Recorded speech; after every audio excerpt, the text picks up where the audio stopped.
আমার অষ্টম শ্রেণীর সকল ছাত্রদেরকে আমার শুভ নববর্ষের শুভেচ্ছা। আশা করি তোমরা সবাই খুব ভালো আছো, পরিবারের সবার সঙ্গে খুব সাবধানে থাকবে, সরকারি যা নিয়ম নীতি আছে সেগুলো কঠোরভাবে মেনে চলবে, নিজের স্বার্থে, নিজের পরিবারের স্বার্থে, নিজের পরিবেশের স্বার্থে এবং নিজের দেশের স্বার্থে এগুলো মেনে চলাটা খুব জরুরি। আমরা ছোট ছোট ভুল করতে করতে একদিন বড় ভুল হয়ে যায়, সেটা তোমরা জানো। আমরা বারবার ক্লাসে তোমাদেরকে বলেছি, দেখো এই ব্যাপারে যেন আমাদের কোনো ছোট ভুল না হয়। আশা করি তোমরা সবাই খুব সাবধানে থাকবে, বাবা মার কথা শুনবে এবং ভালো থাকবে। যে অভূতপূর্ব পরিস্থিতি তৈরি হয়েছে, এই পরিস্থিতির জন্য আমরা কেউ প্রস্তুত ছিলাম না। এটা সম্পূর্ণ আমাদের জীবনে একটা নতুন অভিজ্ঞতা।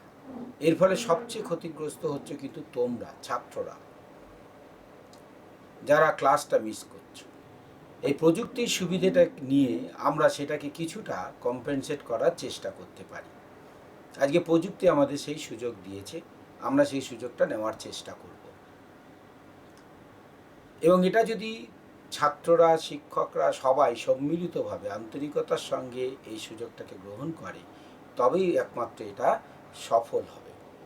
আশা করি তোমরা নিজের স্বার্থে, দেশের স্বার্থে এই প্রযুক্তির সুবিধাটা গ্রহণ করবে। তোমরাই তো দেশের ভবিষ্যৎ নাগরিক, ফলে তোমরা যদি সঠিকভাবে তৈরি হও তাহলে দেশও সঠিকভাবে চলবে। তোমাদের সবার জন্য আমার অনেক অনেক ভালোবাসা।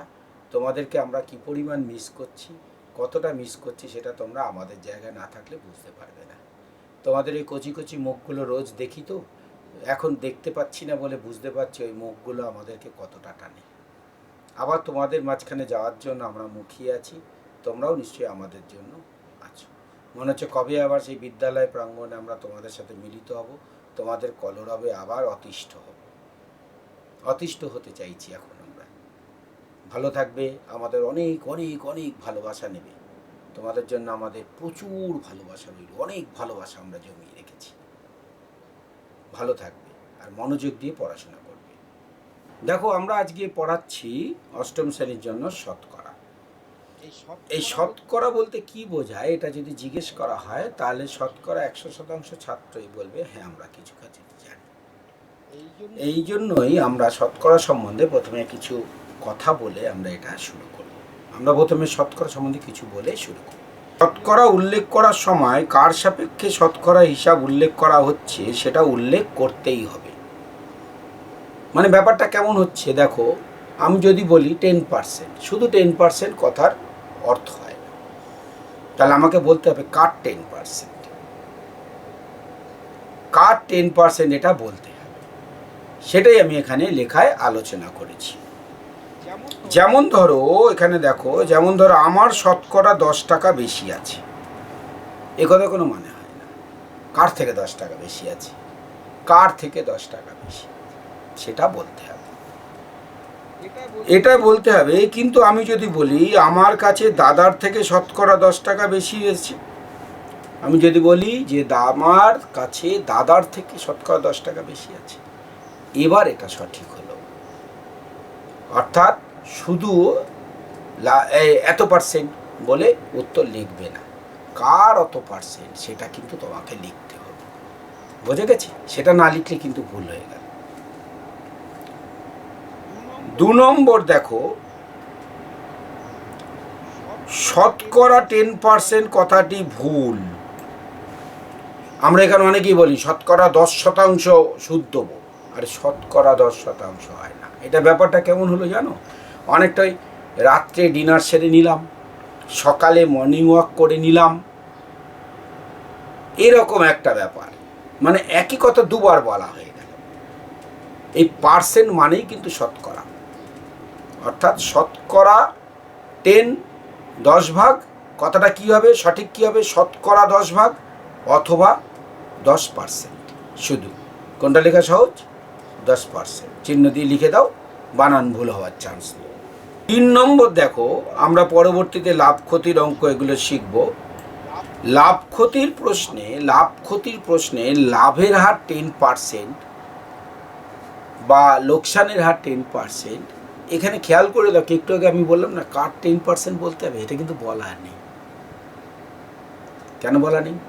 কারণ এখানে ধরেই নেওয়া হচ্ছে যে কিছু বলা নেই, মানে এটা ধরতে হবে ক্রয় মূল্যের 10%। সে সবসময় কি ক্রয় মূল্যেরই 10% হিসাব করা হয়? উত্তর হচ্ছে না, মাঝে মাঝে অন্য কারোর 10% হিসাব করা হয়।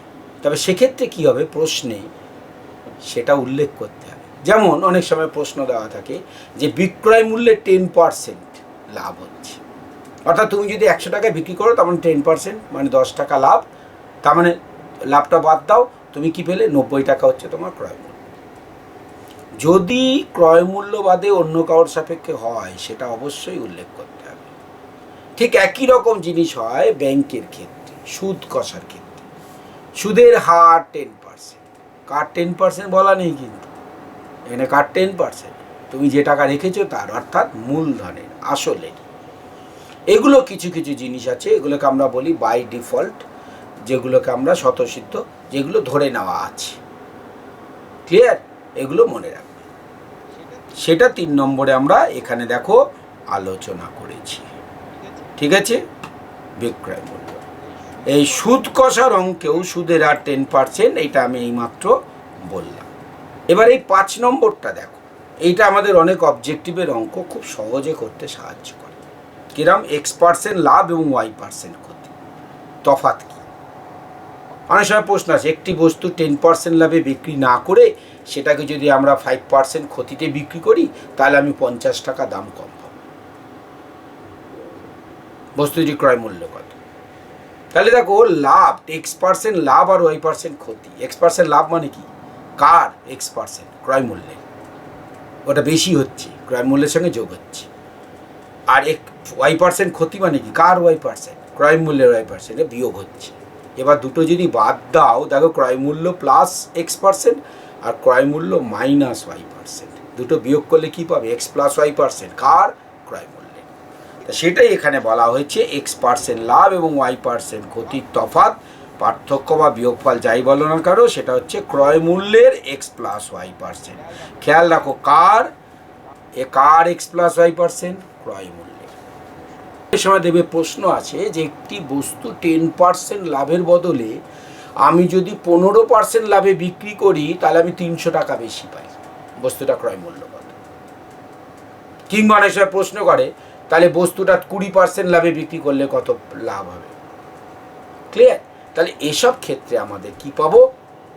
খেয়াল রাখো, দুটো যদি সমান হয়ে যায় এক্স হয় তাহলে তো সমান হয়ে গেল, আর যদি না হয়, যেমন এই যে আমি বললাম 10% লাভ আর 15% লাভ, তা 10% মানে কি? ক্রয় মূল্যে 10%। 15% মানে কি? ক্রয় মূল্যে 15%। তাই দুটোর তফাৎ কি? ক্রয় মূল্যে 5%। অর্থাৎ এই দুটোর মধ্যে যেটা বড় সেটা থেকে ছোট বাদ দিতে হবে, তফাৎটা ডিফারেন্স, মানে বড় থেকে ছোট বাদ, বিয়োগফল নয় কিন্তু।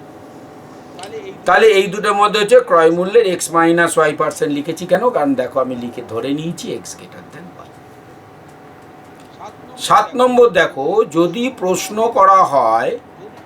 তোমাকে প্রশ্ন করা হয় XY এর কত শতাংশ, এগুলো আমাদের খুব কাজে লাগে, XY এর কত পার্সেন্ট, তাহলে কার সাপেক্ষে? কে X, কার Y, কার বনে Y, এই কার Yটা নিচে যাবে, তাহলে কত হবে? X/Y into 100। 5 7-এর কত পার্সেন্ট? 5/7 ইন্টু 100। 7 5-এর কত পার্সেন্ট? 7/5 ইন্টু 100। মনে থাকবে? এভাবে এরকম দেখো কতগুলো আমি এখানে বের করতে দিয়েছি, এই সূত্রগুলো প্রয়োগ করে, এগুলো নিয়মটা প্রয়োগ করে এগুলো বের করবে বাড়িতে, এগুলো বাড়িতে বের করবে নিজে। 8 নম্বরে দেখো, এক্সের থেকে ওয়াই শতকরা কত কম বা বেশি। যেমন ধরো বলা হচ্ছে যে রূপারুণ স্যারের কাছে 12 টাকা আছে, দেবাংশু স্যারের কাছে 15 টাকা আছে।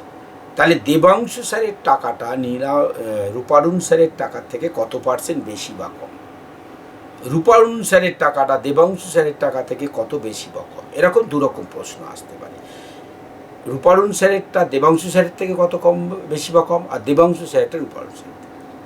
এখানে খেয়াল করে দেখো এই ধরনের অঙ্কগুলো আমরা কীভাবে, এখানে বলছি যদি এক্স গ্রেটার দেন ওয়াই হয়, সেক্ষেত্রে এক্সের থেকে কম, এক্স যদি ওয়াইয়ের থেকে বড় হয় তাহলে ওয়াইটা কি এক্সের থেকে কম, ছোট, আর এক্সটা কি ওয়াইয়ের থেকে বড়। তাহলে যদি আমাকে এক্সের সাপেক্ষে হিসাব করতে দেয় ওয়াই, তাহলে আমরা বলবো কি ওয়াই এক্সের থেকে এত কম। যদি আমাকে এক্সটা ওয়াই এর সাপেক্ষে হিসাব করতে দেয় তখন কি বলবো এক্সটা ওয়াই এর থেকে এত বেশি। বোঝা গেছে? এবার সে যেহেতু প্রশ্ন করা হয়েছে, এবার দেখো যেহেতু প্রশ্ন করা হচ্ছে এক্সের থেকে ওয়াই শতকরা কত কম, এক্সের থেকে ওয়াই, এক্সের থেকে তার মানে ওয়াই এর সাপেক্ষে আমরা ভাববো এবং পার্সেন্টেজটা বের করব এক্সের সাপেক্ষে। তাহলে সেক্ষেত্রে এই এক্স মাইনাস ওয়াইটা যেটা তফাৎ হচ্ছে দুজন, এক্স মাইনাস ওয়াই, রূপারুণ স্যারে 12 টাকা, দেবাংশ স্যারে 15 টাকা, তফাৎ কত? 3 টাকা। তাহলে আমাকে যদি প্রশ্ন করে রূপারুণ স্যারের টাকাটা দেবাংশু স্যারের টাকার কত পার্সেন্ট, তার মানে এই যে 3 টাকাটা এটা দেবাংশু স্যারের কত পার্সেন্ট বের করব। যদি প্রশ্ন করা হয় দেবাংশু স্যারের টাকাটা রূপারুণ স্যারের কত পার্সেন্ট, তাহলে এই 3 টাকাটা রূপারুণ স্যারের ওই 12 টাকার কত পার্সেন্ট বের করব। এই হচ্ছে সো সিম্পল, খুব সহজ। তাহলে এইটাই এখানে আমরা আলোচনা করেছি। নিজেরা একটু ভালো করে দেখবে, আর যদি বুঝতে না পারো এই যে ভিডিওটা এটা চালিয়ে দেখবে। ক্লাসরুম টিচিং থেকে এই টিচিংয়ে এটা হচ্ছে সুবিধে। ক্লাসরুমে আমি কি পড়িয়ে গেছি তুমি পরের দিন বাড়িতে গিয়ে ইচ্ছে করলেও সেটা রিভাইন্ড করে দেখতে পারবে না, কিন্তু এখানে তুমি সেটা রিভাইন্ড করে দেখতে পারবে। তাহলে এটা উল্টে আমাদের ডিসঅ্যাডভান্টেজ না অ্যাডভান্টেজ হয়ে যাচ্ছে। যেমন ধরো তোমার ওজন 45 কিলো, তোমার ভাইয়ের ওজন 36 কিলো, তাহলে প্রশ্ন হচ্ছে তোমার থেকে তোমার ভাইয়ের ওজন শতকরা কত কম বা বেশি। 2 নম্বর হচ্ছে তোমার ভাইয়ের ওজন তোমার ওজনের থেকে শতকরা কত কম বা বেশি। যেরকম রূপারুণ স্যার দেবাংশু স্যার বলে দিলাম, ঠিক এইভাবে দেখো এই আলোচনাটা এখানে আছে। কি হয় ভালো করে দেখো, এখানে তোমার ওজন বেশি এবং ভাইয়ের ওজন কম। কত কম? তফাৎ কত? 9 কেজি। আমরা কিভাবে বলবো এদের তফাৎ কত? 9 কেজি। তোমার থেকে শতকরা কত বা বেশি হিসাব করতে বলা হয়েছে। তোমার থেকে, তোমার ভাইয়েরটা তোমার থেকে কত বেশি। তার মানে আমরা এখানে কি করবো, এই 9 কেজিটা তোমার মানে 45-এর কত পার্সেন্ট বের করবো। তাহলে 9/45 × 100। আর এটা যদি ভাইয়ের থেকে কত বলতো, তাহলে 9/36 × 100। এইটাই এখানে করা হয়েছে, ভালো করে দেখে নেব। ক্লিয়ার? 9 নম্বর very very very very very very important. 9 নম্বর ভীষণ ইম্পর্টেন্ট। মনে রাখবে এইটা হচ্ছে শতকরার অঙ্কের প্রাণ। মানে আমাদের যখন শতকরার অঙ্ক করি আমাদের এই জিনিসটাই করতে হয়। এইখানে যদি কোনো ভুল হয়ে যায় তাহলে তুমি অঙ্ক ভুল করে ফেলতে পারো। কি এখানে একটা শব্দ দেখো লিখে নিয়েছি, কে কার কত অংশ, কে কার কত অংশ। এইটা খুব ভালো করে বুঝে নিতে হবে। কে কার কত অংশ এটা তোমাকে খুব ভালো করে বুঝে নিতে হবে। তুমি দেখবে পরবর্তী আমি যখন অঙ্কগুলো করাবো আমি এই প্রশ্নটাই বারবার করে করবো যে কে কার কত। আমরা কি করি জানো তো, তোমাদের অঙ্ক ভুল হয় কেন, যাদের ভুল হয় তারা এই কে কার কত অংশটা বাদ দিয়ে একদম সোজা অঙ্ক করতে শুরু করে দিল। তো ওইসব ভাবনা চিন্তার কোনো ব্যাপার নেই, কিন্তু ভাবতে হবে। না ভেবে বিজ্ঞান হয় না, অঙ্ক হয় না। এইটা খুব ভালো করে প্রশ্ন পড়ে বুঝে নেবে। 2 নম্বর দেখো, এবং কার সাপেক্ষে শতাংশের হিসাব করতে বলা হয়েছে সেটা বুঝে নিতে হবে। কার সাপেক্ষে আমি দেবাংশু স্যারের সাপেক্ষে হিসাব করতে বললাম, তুমি রূপারুণ স্যারের সাপেক্ষে হিসাব করে ফেললে, ব্যাস ভুল হয়ে গেল। ফলে ভালো করে দেখবে কে কার সাপেক্ষে আমাদের এটা হিসাব করতে বলা হয়েছে। এইগুলো জিনিস আমরা মনে রাখবো। বোঝা গেছে? এটা আবার ভালো করে দেখে নেবে। দেখে নেওয়ার পর তোমরা অঙ্কের অংশটায় আসবে। এরপর আমরা অঙ্ক শেখাবো। এবার আমরা কয়েকটা অঙ্ক করে ব্যাপারগুলোকে একটু ভালো করে বুঝে নেব শতকরা কি জিনিস। প্রথম প্রশ্নটা দেখো, আমার দাদা 75 টাকা এবং আমি 45 টাকা নিয়ে বের হলাম। প্রথমে দাদা তার টাকার 20% খরচ করে কলম কিনলো। তারপর আমরা দুজনে অবশিষ্ট টাকার 60% খরচ করে মিষ্টি খেলাম।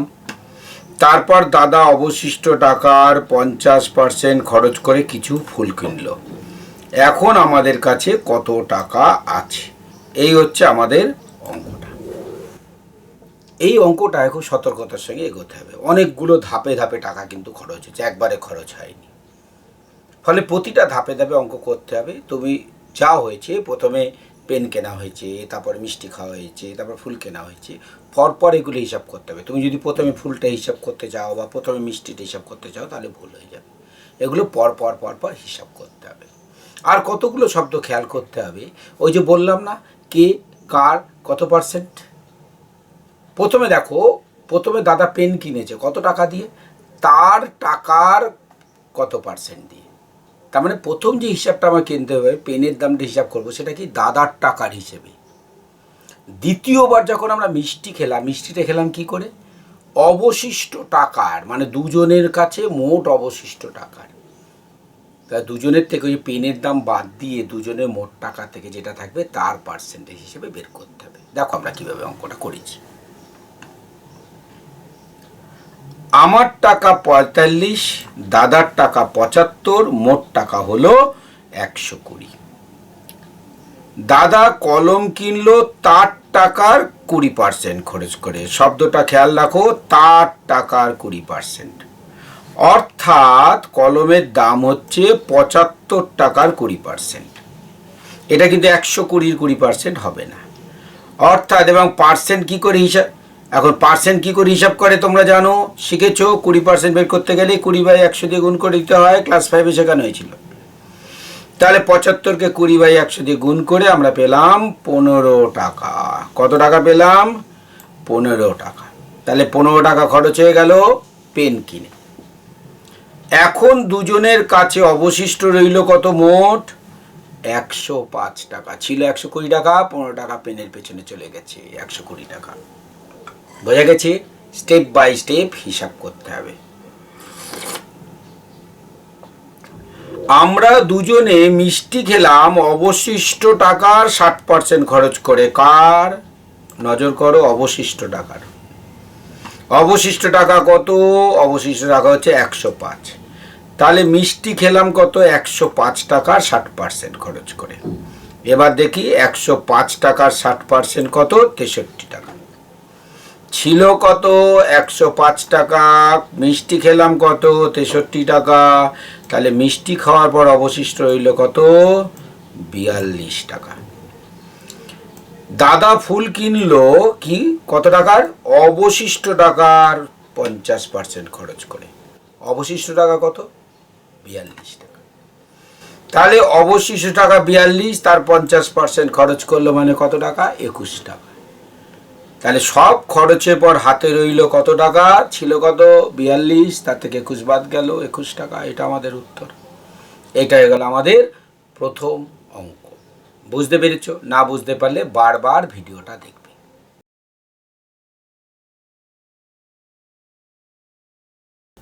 এবার আসি 2 নম্বর অঙ্কে।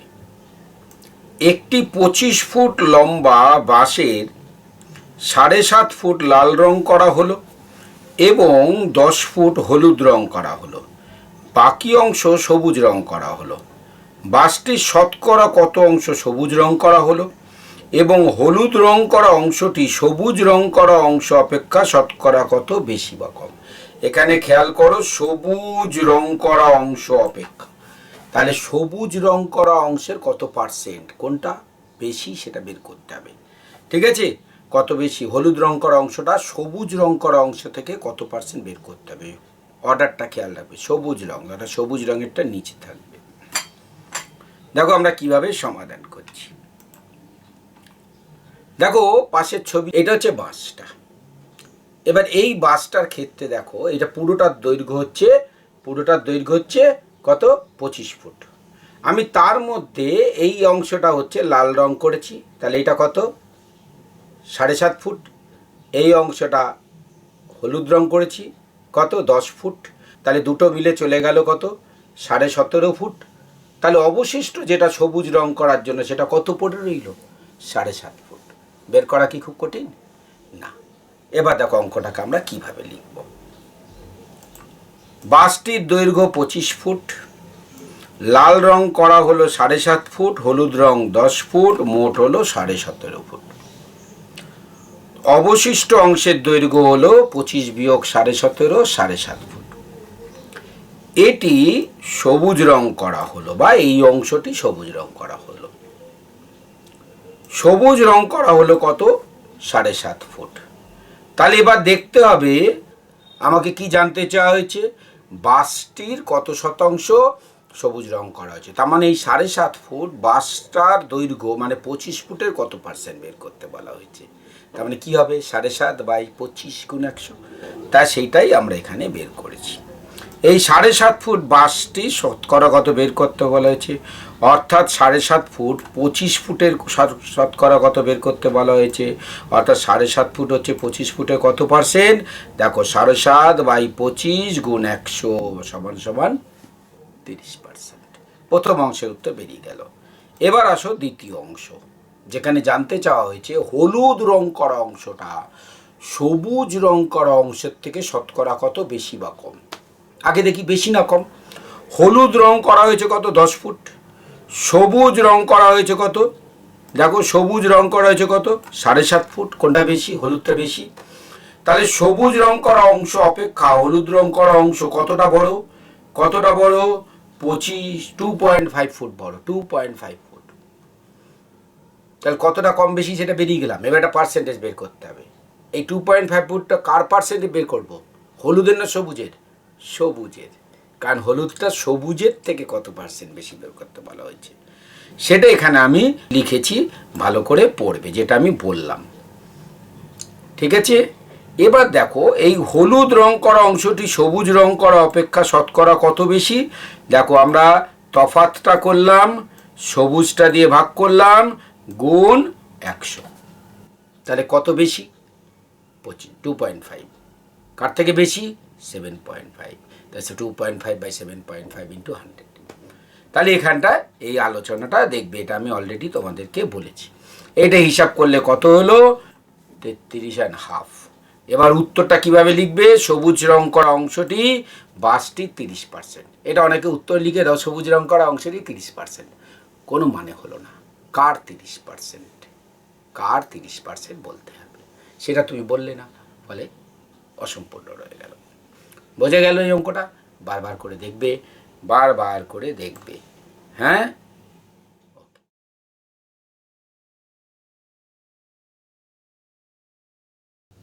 এবার আমরা আসি 3 নম্বর অঙ্কে।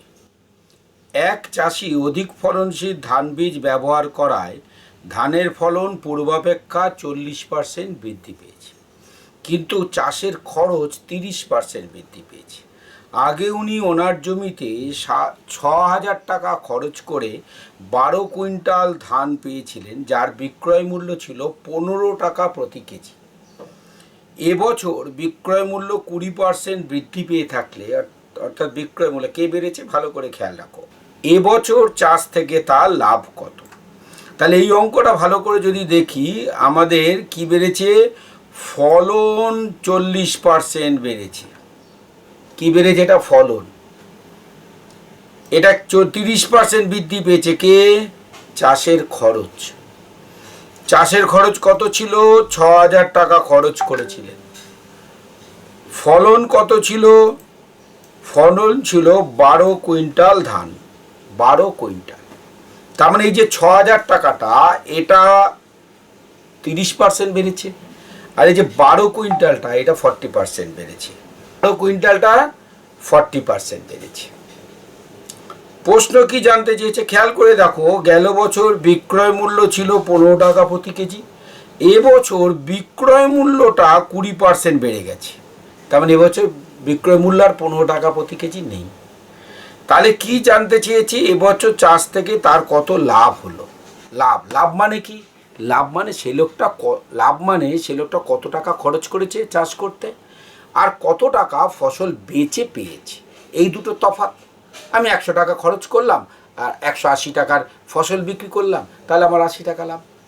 তাহলে এখানে আমাকে বের করতে হবে তার পরিবর্তিত খরচ কত এবং বর্তমানে সে কত টাকা ধান বিক্রি করে পাচ্ছে। এবার ধান বিক্রি করে কত টাকা পাচ্ছে সেটা কি করে পাবো, আমাকে বের করতে হবে কত কেজি ধান বিক্রি করছে আর 1 কেজি ধানের বিক্রয় মূল্য কত। এখানে দেখো, গেল বছর ধান চাষ করে ধান পেয়েছিল 12 কুইন্টাল মানে 1200 কেজি, এবছর সেটা কিন্তু বেড়ে গেছে, 40% বেড়ে গেছে। তাহলে কতটা ধান উৎপাদন হয়েছে বের করতে পারবো। গেল বছর ধান ছিল 1 কিলো 15 টাকা করে, এবছর সেটা 20% বেড়ে গেছে। তাহলে বেড়ে কত হয়েছে সেটা বের করতে পারবো। তাহলে এবছরের উৎপাদিত ধানের পরিমাণ পেয়ে গেলাম, এবছর ধানের বিক্রয় মূল্য প্রতি কেজি পেয়ে গেলাম, দুটো গুণ করে দিলে আমি পুরো ধানের বিক্রয় মূল্য পেয়ে যাব। তাহলে পুরো ধানের বিক্রয় মূল্য পেয়ে গেলাম, কত টাকা খরচ করেছি চাষে পেয়ে গেলাম, দুটো বিয়োগ করে দিলে এবছর তার আয় পেয়ে যাব। এই হচ্ছে আমাদের অঙ্কটা। এবার দেখো অঙ্কটা আমরা কিভাবে করছি, কিভাবে লিখবে। পূর্বে খরচ ছিল 6,000 টাকা, 30% চাষের খরচ বৃদ্ধি পেয়ে কত হলো, এত টাকা। এখানে খেয়াল করো আমি হিসাবটা কিভাবে করছি। 30%, তোমরা কি করো 30% বের করে যোগ করো। বের করে যোগ করা কোনো দরকার নেই। কোনো কিছু 30% বৃদ্ধি পেল মানে তার পূর্বেকার মানটাকে 130/100 দিয়ে গুণ করে দিলেই 30% বেড়ে গেল। তাহলে 30% কমে গেলে কি করবে, 130টা কী করে পেয়েছিলাম, 100 সঙ্গে 30 যোগ করে। তাহলে 30% কমে গেছে, তার মানে এখন আমরা কি করে পাবো, 100 থেকে 30 বাদ দেবো, অর্থাৎ 70/100 দিয়ে গুণ করে দেবো। এইভাবে করবে, তাতে স্টেপ কম হবে, ভুল হওয়ার সম্ভাবনা কম হবে। এটা একটু অন্য রকমভাবে আমি শেখাচ্ছি, তোমরা আগের পদ্ধতিতেও করতে পারো। অর্থাৎ 30% বের করলে করে আবার যোগ করলে তাতে অনেক খাটনি বেড়ে যায়, অনেক স্টেপ বেড়ে যায়, আর যোগ বিয়োগে ভুল হওয়ার সম্ভাবনা বেড়ে যায়। তাহলে আমরা যখনই বের করবো, বেড়ে গেল 30%, তার মানে 130/100 দিয়ে গুণ করবো। 10%, তার মানে 110/100 দিয়ে গুণ করবো। কমে গেল 5%, তার মানে 100 - 5, 95/100 দিয়ে গুণ করবো। মনে থাকবে? তাহলে গুণ করে আমি কত পেলাম, 7,800 টাকা। কত টাকা পেলাম, 7,800 টাকা। পূর্বে ফলন হয়েছিল 12 কুইন্টাল, মানে 1200 কেজি। ফলন বৃদ্ধি পেয়েছে কত, 40%। তাহলে 40% বৃদ্ধি পেয়ে কত হলো, আবার দেখো 40% বেড়েছে, তাই 140/100 দিয়ে গুণ করলাম, করে 1680 কেজি ধান পেয়েছে। তাহলে এখন কত কেজি ধান পেয়েছে, 1680 কেজি। পূর্বে 1 কেজি ধানের বিক্রয় মূল্য কত ছিল, 15 টাকা। বিক্রয় মূল্য 20% বৃদ্ধি পেয়েছে, আবারও 20% বাড়লো, তার মানে 120/100 দিয়ে গুণ করে দেবো, হয়ে গেল 18 টাকা। তাহলে আমার এখন 1 কেজি ধানের দাম হচ্ছে 18 টাকা। ক কেজি ধান বিক্রি করব, 1680 টাকা। তাহলে আমি কত পাবো, কত পাবো, এই অংশটা আমি বাড়তি করেছি।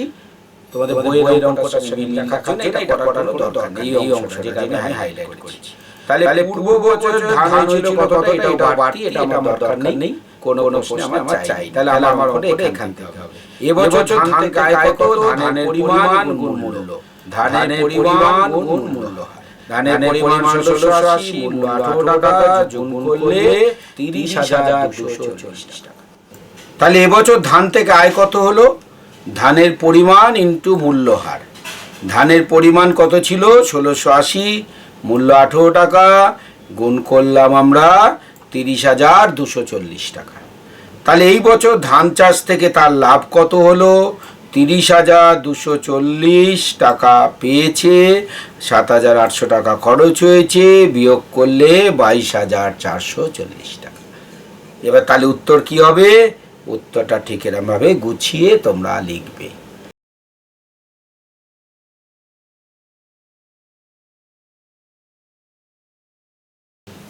এবার আমাদের চতুর্থ অঙ্ক। চতুর্থ অঙ্ক বলছে একটি আয়তক্ষেত্রের দৈর্ঘ্য 10% বাড়ানো হলো, প্রস্থ 10% কমানো হলো।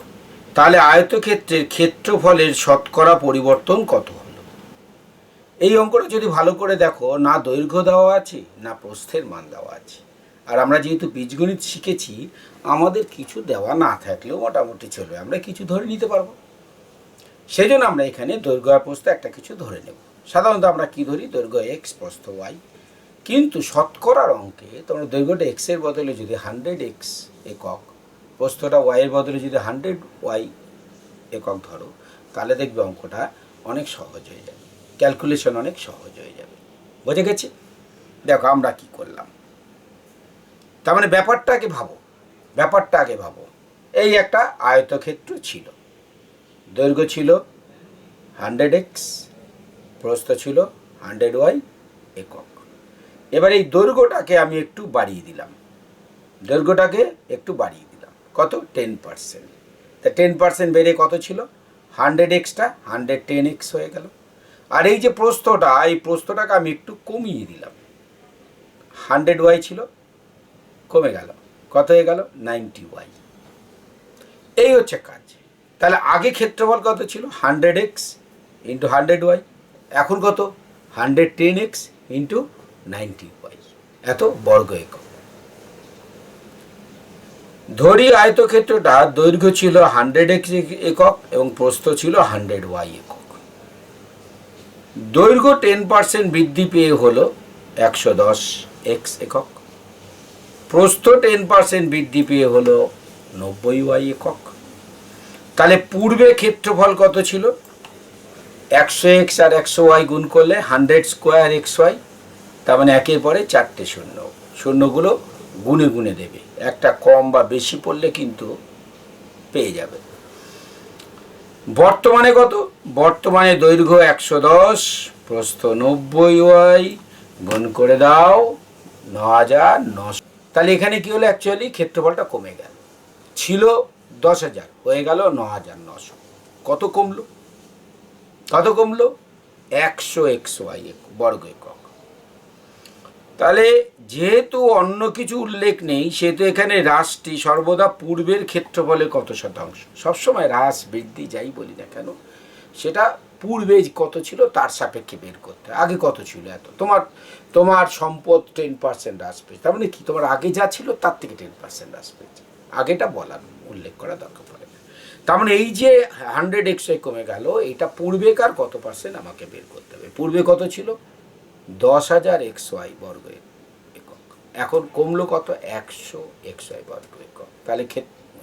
তাহলে শতকরা কত হবে, দেখো শতকরা কত হলো, কমেছে 100, ছিল 10,000 ইন্টু 100 করলে কত পেলে 1%। তাহলে কি হবে, আলটিমেটলি কি হলো উত্তর, ক্ষেত্রফল 1% কমে গেছে। বোঝা গেছে অঙ্কটা? এই অঙ্কটা এই দুটোই 10% না দিয়ে কোনোটা 10%, কোনোটা 12% দিতে পারে, দুটো 20% দিতে পারে। এই পার্সেন্টেজগুলো চেঞ্জ হয়ে যেতে পারে, আবার দুটোই বাড়তে পারে, বাড়লে বাড়াবে, কমলে কমাবে, গুণ করবে, করে দেখবে আগেরটা বড় না পরেরটা বড়। যদি আগেরটা বড় হয় কমে গেছে, যদি পরেরটা বড় হয় বেড়ে গেছে, পরিবর্তনের পরিমাণ বের করবে। তাহলে কী হবে, পরিবর্তন বা যা ছিল ইন্টু 100 করে দেবে, ব্যাস বাড়লো কমলো পেয়ে যাবে। এই হচ্ছে অঙ্কটা, ভালো করে অঙ্কটাকে দেখো।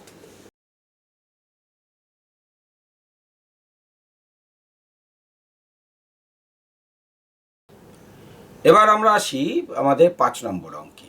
এটা একটা ছোট অঙ্ক, শর্ট কোশ্চেন মতো।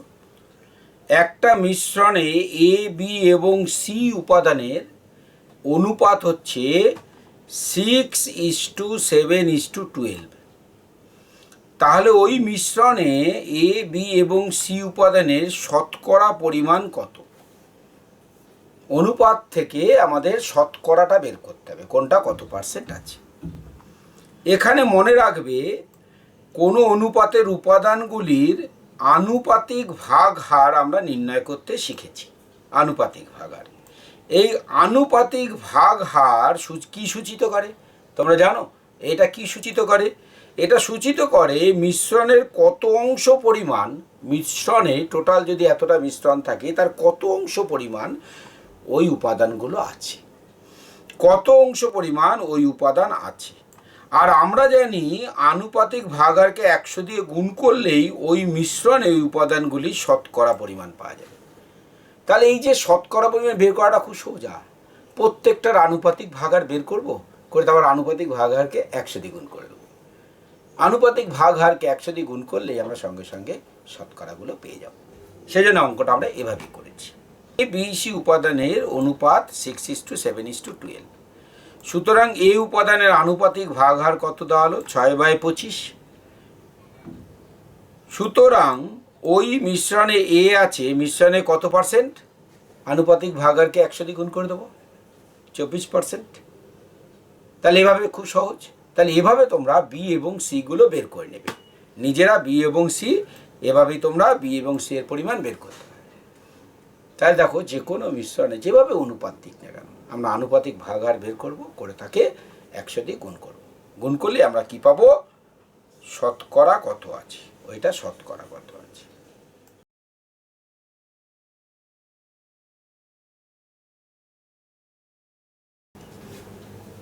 এবার আমরা আসি আমাদের 6 নম্বর অঙ্কে।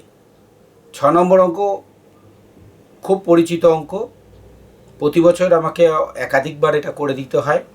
এবছর এটা সুবিধে, একবার করে দিলাম, এরপর যে বলবো ভিডিও দেখে নে। এই অঙ্কটা কেন যে ছাত্রদের এত কঠিন লাগে আমি ঠিক বুঝে উঠি না। আমার তো মনে হয় বেশ সোজাই অঙ্ক। এই অঙ্কটা আমি একটা পার্সেন্টেজ ধরে করে দিচ্ছি, তোমরা আর একটা ধরে ধরে করবে, বিভিন্ন পার্সেন্টেজটা চেঞ্জ করে করে করবে। কি বলছে, চিনির মূল্য 25% বৃদ্ধি পেয়েছে। কোনো পরিবার যদি চিনি বাবদ মোট খরচ অপরিবর্তিত রাখতে চায়, তবে তাকে চিনির পরিমাণ শতকরা কত বৃদ্ধি বা হ্রাস করতে হবে। চিনি খরচের পরিমাণ, চিনির পরিমাণ বলতে এখানে বোঝা যাচ্ছে চিনি খরচের পরিমাণ। আগে 10 কিলো করতো, এখন কত কমিয়ে কত আনতে হবে বা বাড়িয়ে কত আনতে হবে। এই অঙ্কটাই তোমরা 25% বৃদ্ধির বদলে 20% হ্রাস ধরে করবে। অর্থাৎ তোমরা ধরে নেবে চিনির দাম কমে গেছে। এবার কমে গেলে কী হবে, বেশি করে চিনি খেতে পারবে, সবাই খুব মিষ্টি হয়ে যাবে। এবার কত পার্সেন্ট খরচ বাড়ালে চিনি বাবদ খরচটা একই থাকবে, এটা এবার এভাবে তোমরা করবে। এখানে লক্ষ্য করো কত চিনি ওই পরিবার খরচ করত এবং চিনির দাম কত ছিল তা কিছুই দেওয়া নেই। কত চিনি খরচ করত আর চিনির দাম কত ছিল কিছু জানা নেই। কিছু জানা নেই বললে তারা আমাদের হারাতে পারবে না। আমরা ধরে নেব, যেহেতু শতকরার অঙ্ক আমরা দুটোকেই ধরবো 100x 100y এরকম ধরে ধরব। কীভাবে করলাম দেখো, ধরি পূর্বে 1 কেজি চিনির মূল্য ছিল 100x টাকা। 1 কেজি চিনির মূল্য ছিল 100x টাকা। ওই পরিবার কত চিনি খরচ করত, 100y কেজি চিনি খরচ করত। তাহলে দেখো কত কেজি চিনি খরচ করত, চিনি খরচ করত 100y কেজি। 1 কেজি চিনির দাম ছিল 100x, তাহলে চিনি বাবদ খরচ কত ছিল, 1 কেজি চিনির দামকে 100x কেজি গুণ করে দাও, তাহলে মোট চিনির খরচটা তুমি পেয়ে গেলে। বর্তমানে চিনির মূল্য 25% বেড়ে গেছে। তাহলে বেড়ে কত হলো, আবারও সেই একই 25% বেড়েছে, মানে 125/100 দিয়ে গুণ করব। করে আমরা কত পেলাম, 125x। খেয়াল করে দেখো 125x টাকা প্রতি কেজি। 1 কেজি চিনির দাম কত এখন, 125x টাকা। কিন্তু দেখো পরিবার কি করেছে, চিনি বাবদ খরচটা একই রেখে দিয়েছে। অর্থাৎ আগে যত টাকা চিনি কিনতো এখনও তত টাকা চিনি। তার মানে আগে কত টাকা চিনি কিনতো, 10,000xy টাকার। তাহলে এখনও কত টাকা চিনি কিনবে, 10,000xy টাকা। তো সেটাই আমি লিখলাম। কিন্তু চিনি বাবদ খরচ 10,000xy টাকাই আছে। তাহলে এখন চিনির 1 কিলোর দাম জানো, কত টাকার চিনি কিনবে জানো, তাহলে কত পরিমাণ চিনি কিনবে ভাগ করলেই পাওয়া যাবে। তো খুব কঠিন কি না। তাহলে 1 কেজি চিনির, তাহলে দেখো 1 কেজি চিনির মূল্য 125x টাকা হলে 10,000xy টাকায় ক কেজি চিনি পাওয়া যাবে আমরা বের করে ফেললাম। কত পেলাম, 10,000xy বাই 125x, কাটাকুটি করে কত পেলাম, 80y কেজি। এবার ভাবো আগে পরিবারটি কত কেজি চিনি ব্যবহার করত, 100y। এখন খরচ একই রাখতে গেলে কত করতে হবে, 80y। তাহলে বাড়াতে হবে না কমাতে হবে, কমাতে হবে। কত কমাতে হবে, 20y কেজি। 20y কেজি কততে, 100y ছিল আগে খরচ, কমে গেল 20y। তাহলে 20yটা 100y এর কত পার্সেন্ট বের করতে পারবো না, এটাই হয়ে যাবে আমাদের উত্তর। দেখো বের করলাম। ওই পরিবার যদি চিনির ব্যবহার 100y কেজি থেকে কমিয়ে 8y হয়ে গেছে, সরি এটা 80y হবে, কেজি করে, তবেই চিনির বাবদ খরচ অপরিবর্তিত থাকবে। চিনির ব্যবহার তাহলে কমাতে হবে কত, 100y minus 80y equal to 20y KG. এই 20y কেজি কত থেকে ছিল, 100y, তার থেকে 20y। তাহলে শতকরা হ্রাস কত, শতকরা হ্রাস কত পেলো, হ্রাস পেয়েছে 20y, ছিল 100y, তাহলে পার্সেন্টেজ কত, 20y/100y ইন্টু 100 ইজুকাল টু 20%। এবার উত্তর লিখে দাও। এই অঙ্কটা এরকমই সোজা, ভয় পাওয়ার কিছু নেই, ঘাবড়ে যাওয়ার কিছু নেই। একটু ঠান্ডা মাথায় বার দুয়েক অঙ্কটা করবে, দেখবে অঙ্কটা বেশ সোজা অঙ্ক। আর তোমাদের শতকরা সম্বন্ধে কোনো যদি সন্দেহ থাকে, সেটা শতকরা 100% না হলেও কিছুটা দূর হবে। ভালো থাকবে, ভিডিওটা বারবার করে দেখবে, তাহলে তোমাদের এইখান থেকে আর কোনো সমস্যা হবে বলে মনে হয় না।